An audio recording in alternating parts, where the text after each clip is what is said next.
मनुष्य का जीवन बीमारी के आगोश में आते ही गिर पड़ता है। लेकिन आज प्रभाकर जी ने, यशस्वी ललित निबंधकार कन्हैयालाल मिश्र प्रभाकर ने एक ऐसी बात, एक ऐसा सलीका ढूंढा, ऐसा तरीका उन्होंने ईजाद किया कि जिस तरीके को सुन करके तबीयत मस्त हो जाती है और दिल लगता है कि कितना पढ़ा लिखा जाए। आज निबंधों की श्रेणी में बीमारी एक राहत वाचन करता हूँ। एक हमारी भाभी जी हैं, चलती हैं तो कोठी के टाइल 3 सूत ज़मीन में धंस जाते हैं और काम में उनके हाथ इस तरह चलते हैं कि जैसे वे किसी आदमी के हाथ न होकर किसी बिजली की मशीन के पुर्जे हों। ये पुर्जे जिनके चुप रहने से जंग लगने का ख़तरा सामने होता है, हाँ तो वे कभी अपने हाथ पैरों को चैन से बैठने नहीं देती और बराबर कुछ न कुछ किए ही जाती हैं। वेद में भी कर्म का महत्व बताया गया है और कुरान में भी, बाइबल में भी और गुरु ग्रंथ साहब में भी। पर उन्हें प्रेरणा मिलती है भारत के एक पुराने होकर भी नए संत के वचन से। कौन सा वचन? ठीक है, वह वचन आप सुनना चाहते हैं और मुझे तो वह आपको सुनाना ही था। बात जो आगे नहीं बढ़ती बिना उसके आपको सुनाए तो सुनिए। वह वचन यह है, खाली बैठे कुछ किया कर, कुछ नहीं तो कपड़े फाड़ कर और सिया कर। वाह साहब वाह, यह अच्छा संत वचन आपने सुनाया कि अब और कोई काम न हो तो खाली बैठो, खाली मत बैठो, नए कपड़ों को फाड़ो और उसे सियो। भला यह भी कोई अक्ल की बात हुई? मैं पहले ही जानता था कि आप यह वचन सुनकर भड़केंगे, पर मैं जानता हूँ कि मेरी पूरी बात सुनकर आप यह मान लेंगे कि कर्म के महत्व पर इससे बड़ी बात संसार में किसी साहित्यिक ने कही नहीं और न संत ने। तो सुनाइए आप अपनी पूरी बात। जी हाँ, सुना रहा हूँ और सुना रहा हूँ। सुना क्या रहा हूँ, कुछ यूं ही राजी खुशी सुनानी पड़ रही है, क्योंकि ना सुनाऊं तो आप देखते रहें बस मेरी तरफ और मेरी बढ़ती बात जय थम, जैसे घनघोर सर्दी में पानी बनकर बर्फ जम जाता है। बात यह है कि आदमी के भीतर काम करने की शक्ति है, उसकी एक हद है, एक सीमा है। उससे ज़्यादा बोझ हम उस पर नहीं ला सकते हैं और अगर ला देंगे तो वह टूट जाता है और उससे कम काम लें तो बिना चलते पहिए की तरह जंग खा जाती है, कमज़ोर हो जाती है। इसलिए ज़रूरी है कि हम अपनी शक्ति पर काम करते रहें और यह ज़रूरी, इतना ज़रूरी है कि हमारे पास कभी काम न हो, काम की कमी हो तो हम काम निकालें, काम करें, भले ही यह निकाला हुआ काम कपड़े फाड़कर सीने का हो। जिसने यह बात कही वह कम से कम हमसे ज़्यादा नहीं तो कम होशियार तो न था।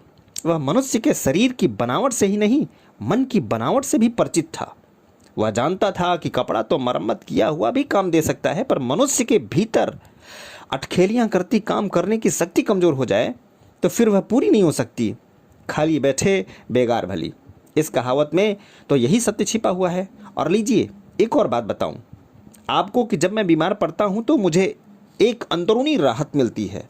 वाह वाह, अभी तक तो कपड़ों को फाड़कर सीने का विज्ञान ही आप बता रहे थे, अब बीमारी में भी एक अंदरूनी राहत आपको दिखने लगी, यानी शेर पर सवा शेर।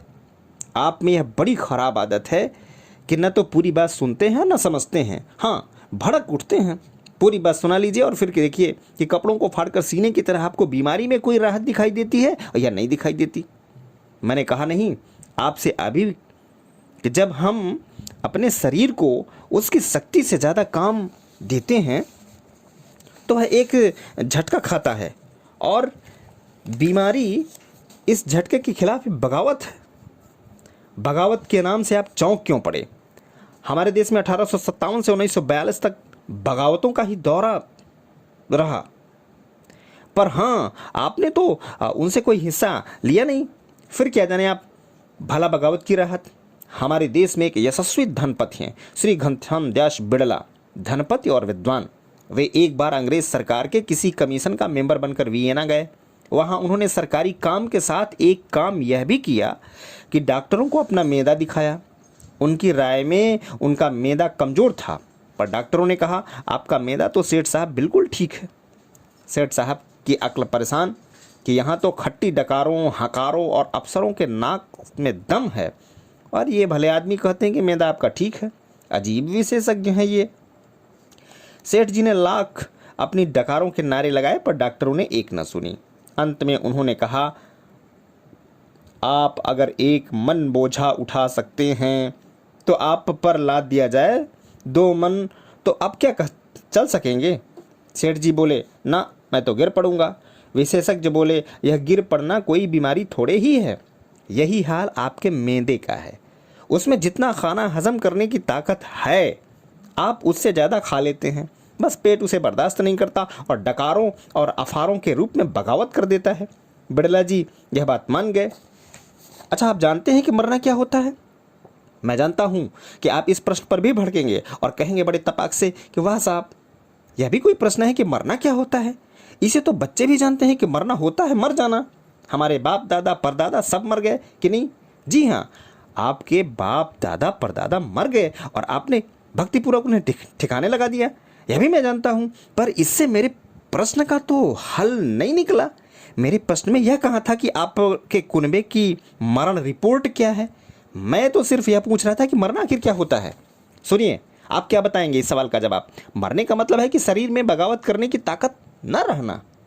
आपकी समझ जरा सूक्ष्म है, इसलिए मैं अपनी बात को यूं कहना चाहता हूं कि आपका पैर कांटे पर पड़े और आप उछल पड़ते हैं। यह उछलना आपके शरीर की बगावत है।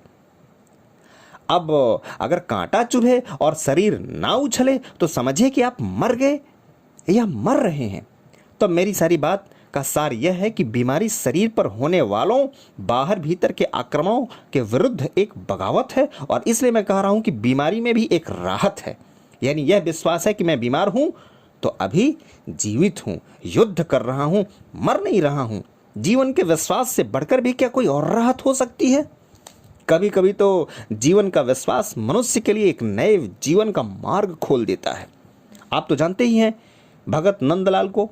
कौन है जो आज उनका भगत नहीं?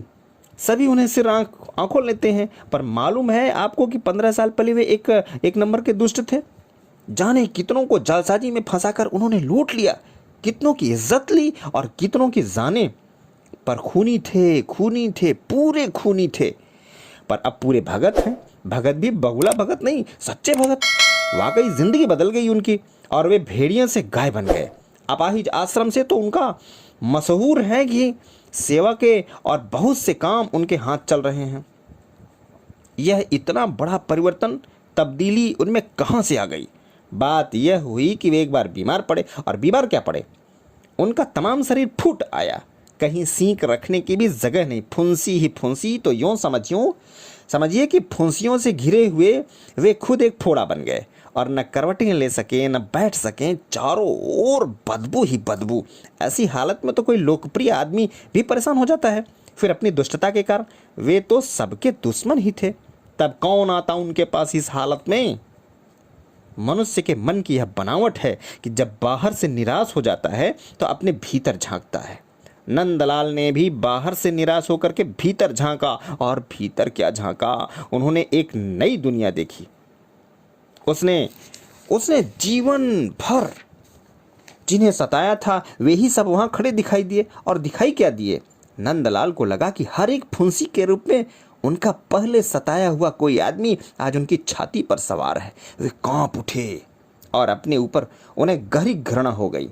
उन्होंने चाहा कि वे मर जाएं, पर चाहते के पास मौत कहाँ आती। मौत उन्हें छोड़ गई और वे अच्छे हो गए। अच्छे क्या हुए? बस अच्छे ही हो गए। अब वे बीमारी से पहले के नंदलाल न थे, नए नंदलाल थे। अपना धन लगाकर उन्होंने एक अपाहिज आश्रम खोल लिया था। वे उसके मालिक नहीं, सेवक थे। उनका चेहरा अब और तरह का हो गया था। उस पर क्रूरता की जगह कोमलता आ गई थी और गले की कड़क मिठास में बदल गई थी। अब वे राक्षस नंदलाल नहीं, देवता नंदलाल थे। कोई समझे तो क्या समझे। अब बताइए आप ही कि आज उन्हें जो राहत नसीब थी वह बीमारी की राहत ही तो थी। विश्वविख्यात लेखक श्री H.G. वेल्स का निर्माण भी तो बीमारी ने ही किया था। वे पहले दुबले पतले बालक थे।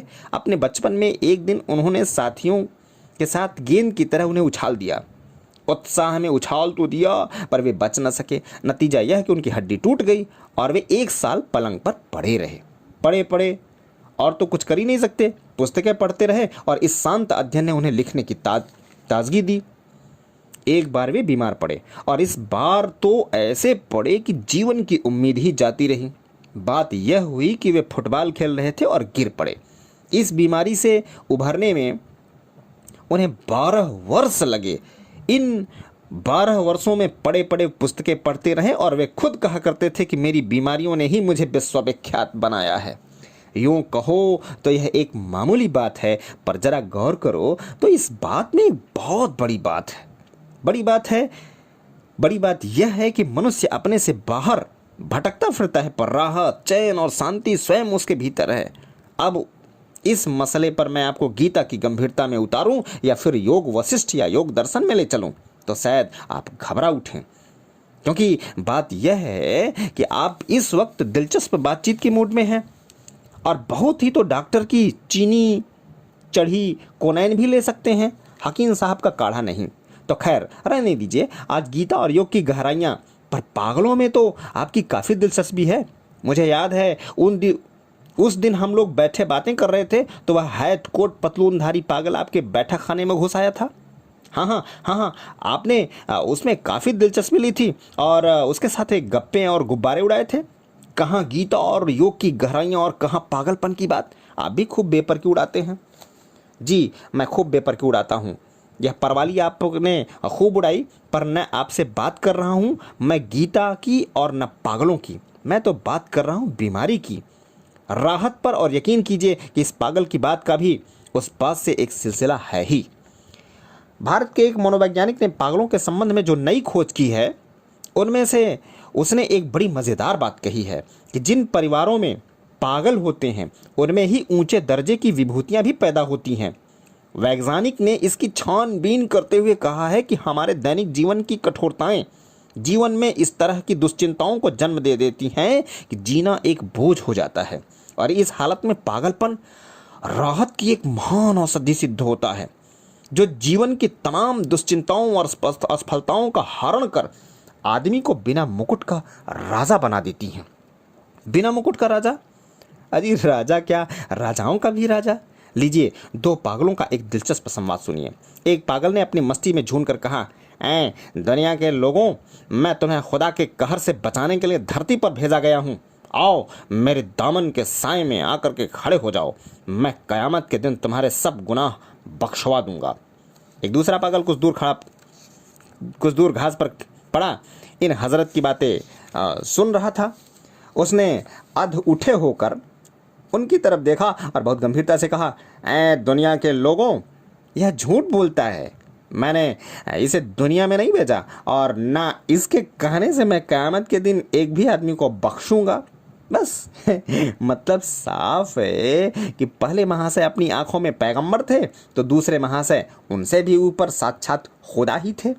कहिए, यह राहत, यह संतोष और यह मस्ती पागलपन की बीमारी के सिवाय आपको यह मुझे और कौन दे सकता है? और यही राहत तो है हमारे उस वैज्ञानिक के कहने के अनुसार उन परिवारों में महापुरुषों को जन्म देती है जिनमें अक्सर लोग पागल होते हैं। अच्छा, आपने हमें एक बार लड़ाई का व्याकरण बताया था। हमारे मित्रों तक ने उस व्याकरण के बारे में बहुत रस लिया। क्या बीमारी की राहत का भी कोई व्याकरण आप हमें बता सकते हैं? तो यूँ कहिए कि सवाल पूछकर आप मेरा मजाक उड़ा रहे हैं, पर हजरत याद रखिए कि यह मजाक कुछ जमेगा नहीं, क्योंकि बीमारी की राहत का एक व्याकरण सचमुच है। क्या कहा आपने कि बीमारी की राहत का सचमुच एक व्याकरण है? कहाँ है वह व्याकरण? हमने तो कभी पढ़ा नहीं उसे। जी, आपने उसे सैकड़ों बार पढ़ा है, पर पढ़ने से क्या होता है, समझा नहीं आपने। बीमारी की राहत का व्याकरण उर्दू में है और बरसों हुए छप भी चुका है। उर्दू में बरसों हुए बीमारी की राहत का व्याकरण छप चुका है, या क्या कह रहे हैं आप? जी, मैं ठीक कह रहा हूँ।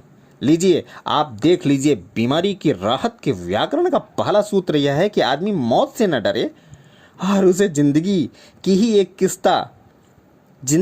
किस्त समझता रहे। देखिए कितनी सफाई और सादगी से यह बात कही गई है। जिस पे अहबाब बहुत रोए, फ़कत इतना था, घर को वीरान किया, कब्र को आबाद किया। अरे भाई, मौत इतनी ही बात तो है कि एक ज़िंदगी छोड़ दी और दूसरी शुरू की, फिर इसमें परेशानी क्या? हाय हाय क्यों? यह भी जीवन है, वह भी जीवन है। मनुष्य अपने अमर जीवन की एक लंबी यात्रा पर चला जा रहा है। आज का जीवन इस यात्रा का एक स्टेशन है, और स्टेशन पर भला कब कौन बसा है, तो फिर स्टेशन से उठने की रंज क्या, बेचैनी कैसी, सामान उठाया और उठ चले। देखिए ना, यह बात इस व्याकरण में किस सफाई से कही गई है। हिरसों हविसों तावो तवा दाग जा चुके, अब हम भी जाने वाले हैं, सामान तो गया। भावनाएं, वासनाएं और आवेग चले गए। इंसानी जिंदगी के यही तो असली सामान है। अनुभवी दाग कहते हैं, बस इस सामान के बाद हम भी जाने वाले हैं। ठीक भी है, सामान उठा करके नई गाड़ी में रखा गया तो कौन है जो स्टेशन पर फिर से ही जमा बैठा रहे। यह शांति, यह स्थिरता मनुष्य में रहे, इसके लिए उसमें विश्वास की ज़रूरत है। यह विश्वास या तो मनुष्य की अनिवार्यता का विश्वास हो, जैसा कि अभी मैंने कहा, और या फिर जीवन की अनिवार्यता का। मसरूफ़ कर लिया मुझे उसके ख्याल ने, जा ए अज़ल कि मरने की फुर्सत नहीं मुझे, जा ए अज़ल कि मरने की फुर्सत नहीं मुझे। जय हिंद।